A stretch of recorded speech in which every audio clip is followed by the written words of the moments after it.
The sapphires caught the candlelight the moment she stepped through the tall doors, and every head in the marble hall turned to look at the woman who wore them.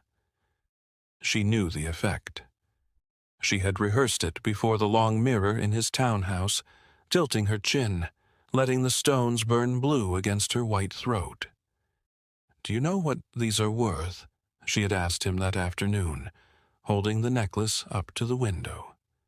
"More than your position, more than your name," the man had answered, fastening the clasp behind her neck with the ease of a man who had done it 1,000 times for another woman. "But tonight they are yours, Celeste. Tonight the whole city will see you on my arm." She had laughed, low and pleased, and had not asked whose neck those sapphires had truly been made for. She had not wanted to know. A servant girl in plain gray stood at the edge of the cloakroom, small and unremarkable, her eyes fixed on the necklace with an expression that was not envy. It was something colder, something that looked almost like grief and almost like recognition. The girl's fingers tightened on the co-hanging, and she said nothing. She only watched the sapphires move deeper into the light. "You there," Celeste said, snapping her gloved fingers without turning her head. "Mind, you do not lose my wrap. That fur costs more than you will earn in 10 years of scrubbing." The girl inclined her head. "Of course, my lady," she said softly. But her gaze had not left the necklace, and when Celeste answered in a rustle of silk and triumph, the servant girl let out a slow breath and whispered a single word to the empty air, a name that no one in that house was permitted to speak, a name belonging to a woman everyone believed had died 2 winters ago in a locked upstairs room.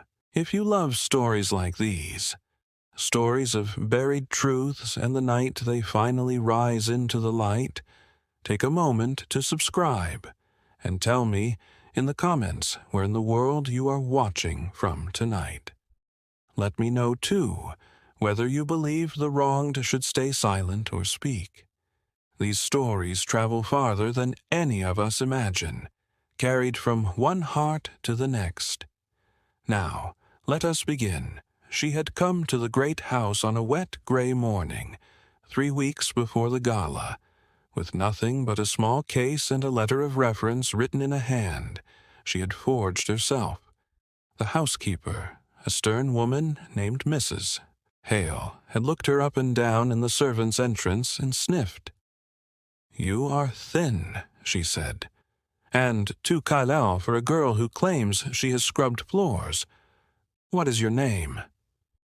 "Anna, ma'am," the girl said, keeping her eyes lowered. "Anna Reedwell, Anna Reed. You will call the master his lordship. And you will not speak unless spoken to, and you will never, never go above the 2nd floor. The east wing is closed. Do you understand me?" Anna understood more than the housekeeper could know. "Yes, ma'am," she said. "Why is it closed?" Mrs. Hale's face changed, a shutter coming down. "It is not a question you will ask again," she said. "Not if you wish to keep your place. Now come, there is silver to be polished." And so Anna Reed took her place among the household of Lord Aldous Marrow, a man of great wealth and greater charm, whose late wife's portrait had been taken down from the grand staircase, and whose late wife's name was never spoken at his table. Anna learned the rhythms of the house quickly. She learned when the master rode out and when he returned, and she learned that a woman called Celeste came often now, sweeping through the front doors as though she already owned them, laughing too loud in rooms that had once been quiet. She learned that the older servants flinched when Celeste raised her voice, and that a footman had been dismissed without a character for the crime of spilling wine on the woman's hem. "She is not the mistress," Anna said one evening to the cook, as they scoured pots in the vast kitchen. Why do they let her behave as though she is? The cook, a broad woman with kind eyes and a frightened mouth, glanced at the door before she answered. "Because the master wishes it," she murmured. "And because the true mistress is gone, God rest her, and there is no one left to stop it." "How did she die?" Anna asked, very gently, as though it were the smallest of questions. The cook's hands stilled in the greasy water. "A fever," she said. "That is what we were told. A fever in the winter, and the door locked to keep the sickness from spreading, and by the time the doctor came, it was too late." "You do not believe it," Anna said. It was not a question. The cook looked at her for a long moment, and something passed between them, some current of shared and unspeakable suspicion. "I believe," the cook said slowly, "that I am too old to lose my place, and that you would do well to be the same. Finish those pots." Anna finished the pots. But that night she lay awake in the narrow servants' room and stared at the ceiling, and beneath the floorboard where her small case lay she could feel, without touching it, the shape of the thing she had carried into this house, a letter, folded small, in her true mother's hand. The truth about Celeste revealed itself, as such truths do, when she believed herself unobserved. Anna had been sent to carry a tea tray to the morning room, and she had paused at the half-open door because she had heard the woman's voice, sharp and low, speaking to her companion, a thin, sly cousin named Vivian, who trailed after Celeste like a shadow, and lived, it seemed, entirely on gossip and other people's misfortunes. "He is weakening," Celeste was saying. "You can see it in him. Every time I wear something of hers he flinches, but he gives it to me all the same. Guilt, Vivian. Guilt is a leash, and I hold the end of it." Vivian giggled. "You are wicked. And the jewels? He truly gave you the sapphires." "For the gala," Celeste said, and Anna could hear the smile in her voice. "The very set she wore to court. Can you imagine? The whole city will see them on my throat and know exactly what I am to him. Let them whisper. Whispers become fact if you smile through them. And if anyone asks after her, after the poor dead wife." There was a pause, and when Celeste spoke again, her voice had gone flat and cold as a stone. "No one asks. He has seen to that. The east wing is closed, and the servants are afraid, and the doctor was paid, and a dead woman cannot contradict a living one." Anna's hands had gone white around the tray. The doctor was paid. She stood very still in the corridor, and the china did not so much as rattle, and she made herself breathe. "You are certain she is dead?" Vivian asked, and there was a nervous edge beneath her curiosity. "You have never seen—" "I have seen enough," Celeste snapped. "I have seen a man free to marry me, and that is all I need to see. Now ring for that useless girl. This tea has gone cold." Anna waited 3 full breaths. Then she pushed the door and entered with her head bowed, and she set the fresh tray down with hands that did not shake, and she gathered the cold pot, and Celeste looked at her with eyes that saw a piece of furniture rather than a woman. "You," Celeste said, "do you listen at doors?" "No, my lady," Anna said. "I only carry trays." "See that you carry them faster." Anna curtsied and withdrew, and it was only in the empty corridor, with the door shut behind her, that she allowed herself to lean against the cold wall and close her eyes. A dead woman cannot contradict a living one. But what if the dead woman were not dead at all? What if she were only locked away, silenced, erased from the memory of a house that had been paid and frightened into forgetting? Anna Reed had come to this house believing she sought a grave. Now, for the first time, she allowed herself to hope for something far more dangerous. A door, and behind it, someone breathing. The east wing was forbidden, and forbidden things have a way of drawing the eye. Anna began to study it the way a soldier studies a wall. She noted which staircase led up toward its sealed corridor, and she noted that Mrs. Hale kept a great ring of keys at her belt by day and locked them in a drawer by night, and she noted, above all, that a maid she had never seen carried a covered tray up the servants' stair each evening at dusk and returned with it empty. "Who is that girl?" Anna asked the cook, as casually as she could manage. "The one who takes the tray up at night."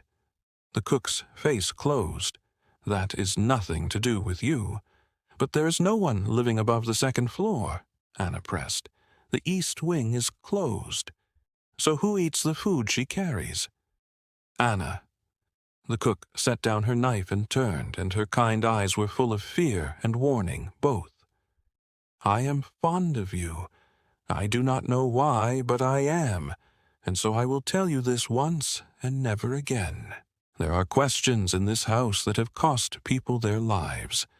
Ask them, and you will vanish, and the master will call it a fever, and we will polish the silver over your bones.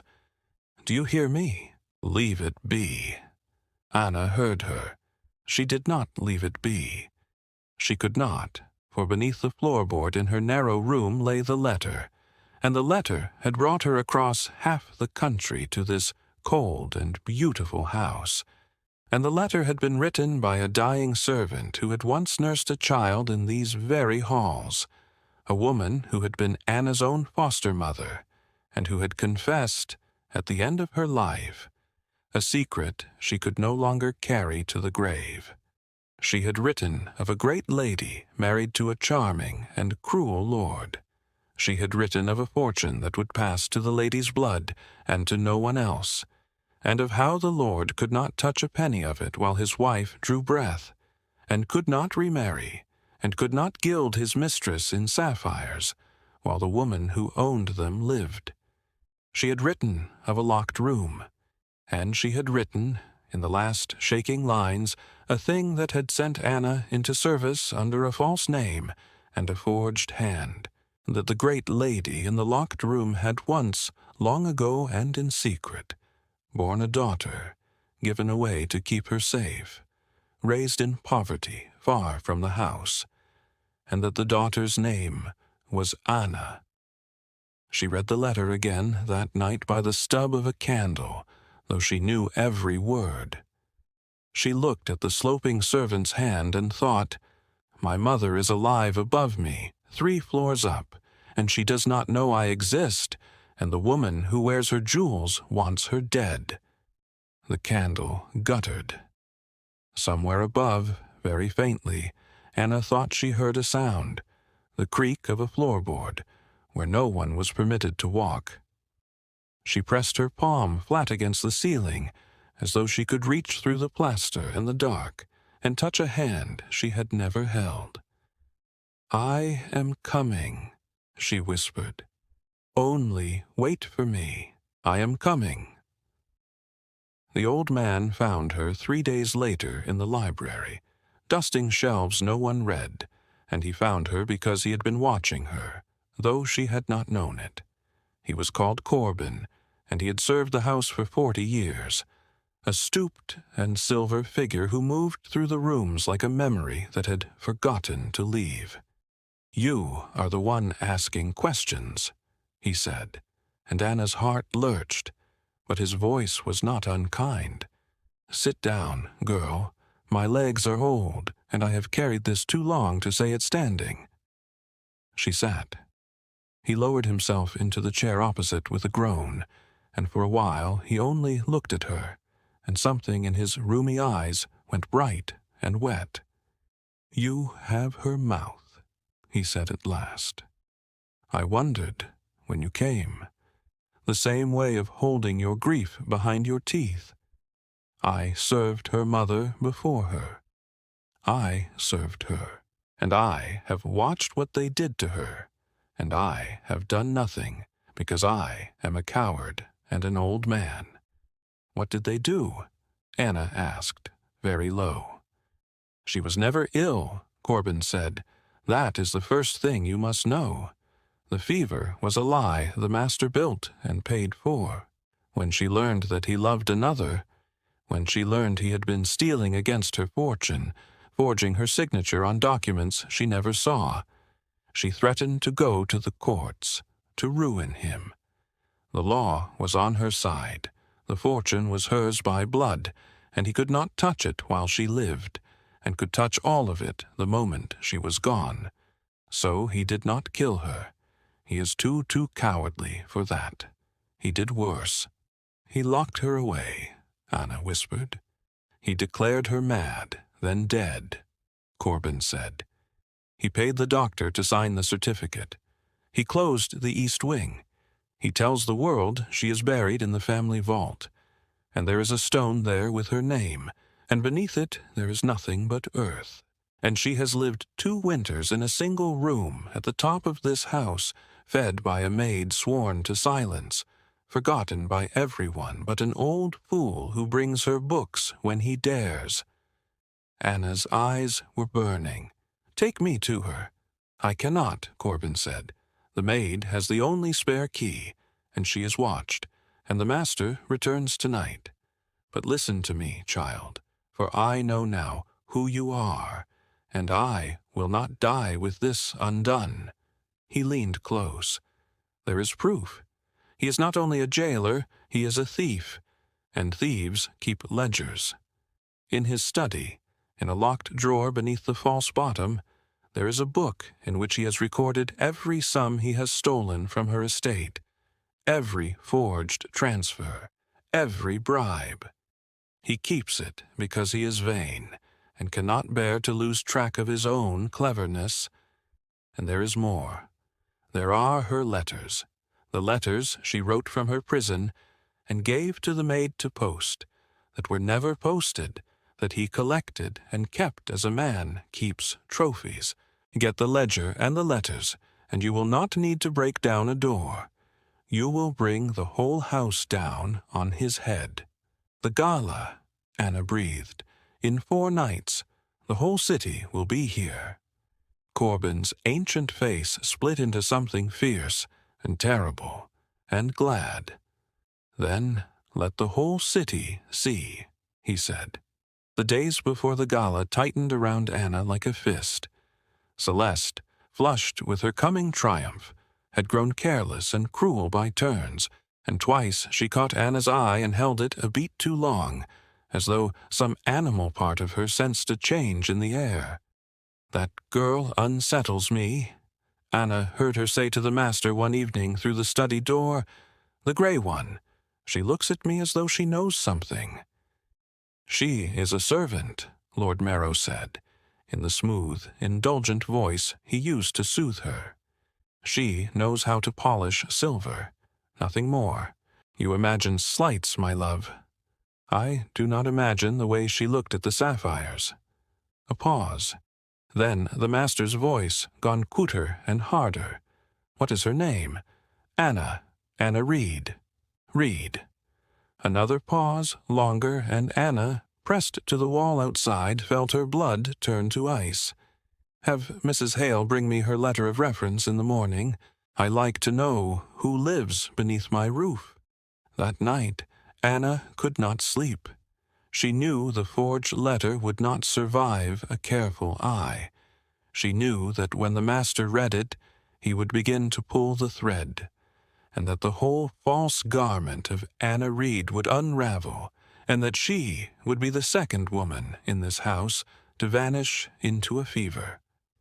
She lay in the dark and felt how small she was, one girl in gray, against a lord who had buried his own wife in a lie, and slept soundly beside a mistress in stolen jewels.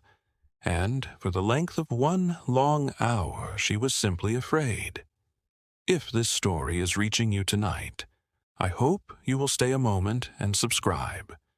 It truly does help these stories find the people who need them, and tell me if you will.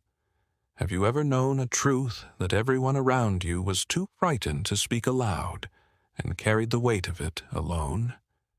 I would be honored to read your answer. Anna rose before the fear could master her. She would not have the morning. She would take the night.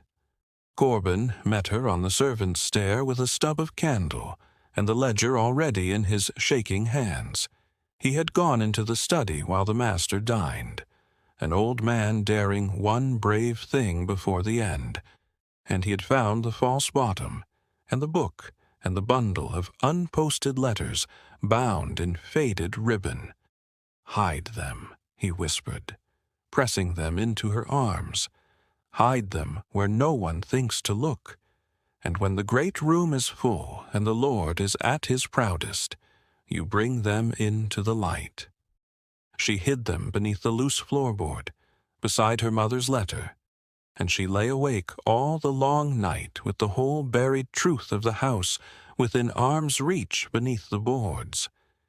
In the small hours she heard again the faint creak from far above, and this time she did not whisper. She only lay still and listened to her mother move in her cell. 3 floors up, and she made herself a promise in the dark. But the plan needed more than proof.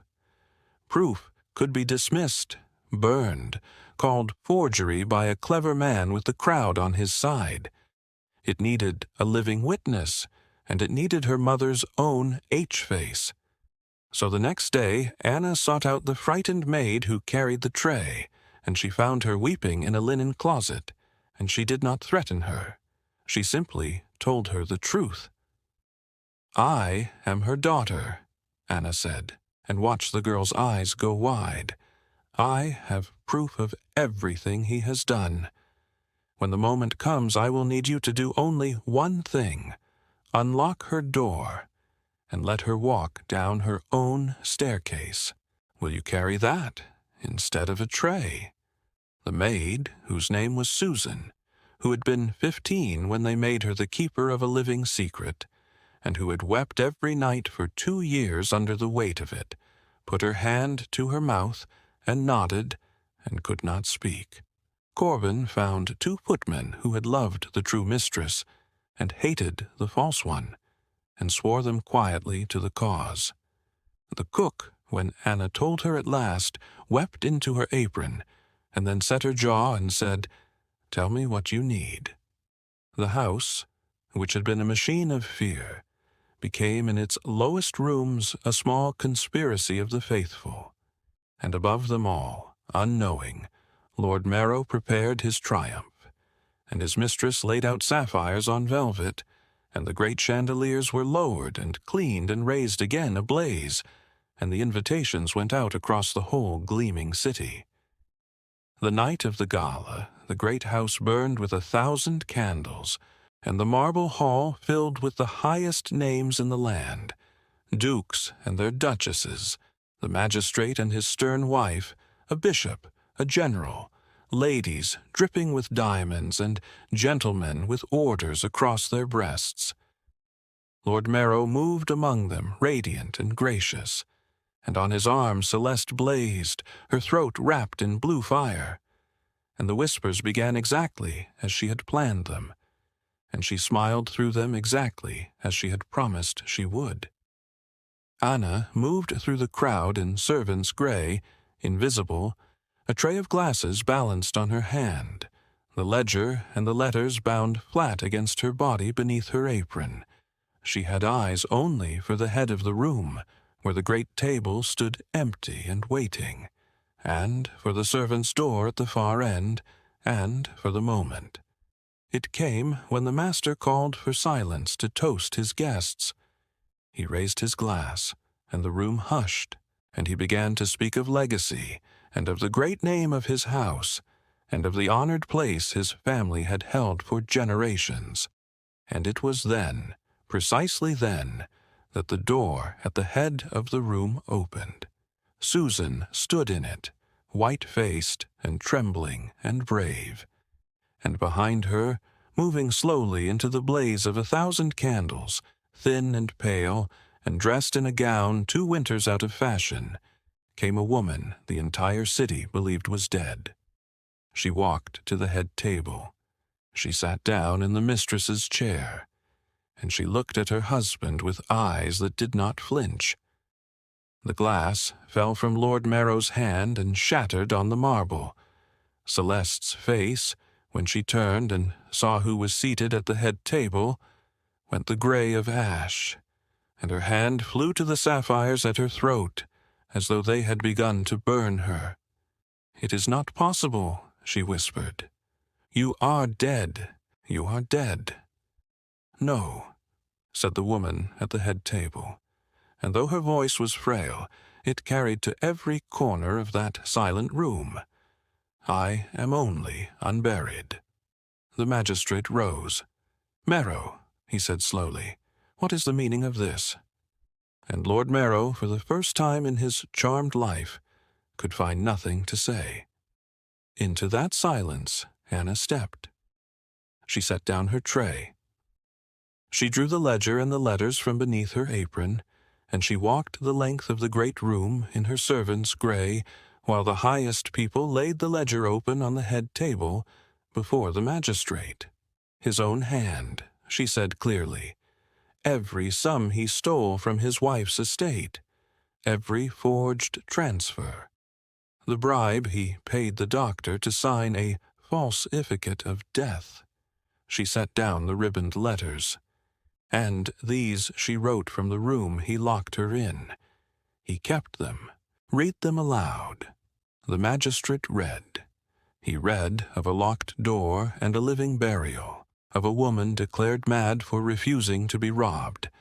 And as he read, the whole shining crowd turned, slow as a tide, from the man they had come to honor. Celeste tore at the clasp of the necklace with shaking fingers. "I did not know," she cried. "I swear to you all, I did not know she lived." "You knew she was to be robbed of everything," said the woman at the head table gently, terribly. "You wore my jewels and called it love. Take them off. They were never yours."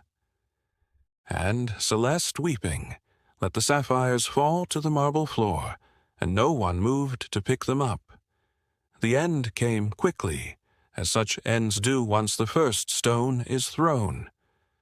The magistrate summoned his men before the last candle guttered, and Lord Marrow was taken from his own Gala in front of every name he had ever wished to impress.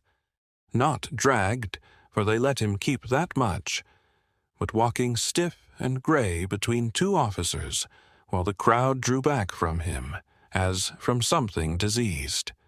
Celeste was taken too, for the letters proved she had known enough, and Vivian fled the city that same night, and was not heard of again. The doctor who had sold his signature was found within the week, and in the great hall, when the officers had gone and the guests had scattered to spread the tale across the whole astonished country, a strange stillness settled, the stillness of a house exhaling after holding its breath for 2 long winters. Anna knelt before the head table. She had not spoken to the woman who sat there. She had not dared. Now she looked up, and the woman looked down, and the 2 of them regarded each other across a lifetime of silence. "You brought the letters," the woman said. "You are the girl in gray." "Yes. Who are you, that you would risk your life for a woman you have never met?" Anna reached into her apron and drew out the last folded paper, not evidence now, but her own, the letter in her foster mother's dying hand. She placed it in the woman's thin fingers. "Read it," she said, "and then you will know." The woman read, and when she came to the end her hands began to tremble, and she looked up with her whole ruined face breaking open like a dawn, and she reached out and cupped Anna's cheek in a palm that had touched no living kindness in 2 years. "My daughter," she whispered. "They told me you died. They told me the child died." We were both buried, Anna said, and her voice finally broke. And we have both come up out of the ground. The old servant, Corbin, wept openly in the doorway. The cook wept. Susan, freed at last of her terrible key, wept and laughed at once. In the weeks that followed, the fortune returned to the hand that owned it by blood. And the first thing the restored mistress did was to keep every servant who had feared and every servant who had dared, and to dismiss no one, and to hang her own portrait once more upon the grand staircase, and beside it, a little lower, a new one, of a young woman in a fine dark gown who had once worn servant's gray. And here is the thing about the truth, the thing this house learned at the cost of 2 stolen winters. You may lock it in the highest room. You may pay the doctor and frighten the servants and set a stone above an empty grave. You may drape another woman in its jewels and smile through the whispers until the whispers become the accepted shape of the world. But the truth does not need your permission to keep breathing. It waits behind its locked door. It creaks the floorboard in the dark. And one night, when the candles are brightest and the guilty are proudest, it walks down its own staircase into the light, and it sits down at the head of the table, and it looks the liar in the eye and says, "I am only unburied."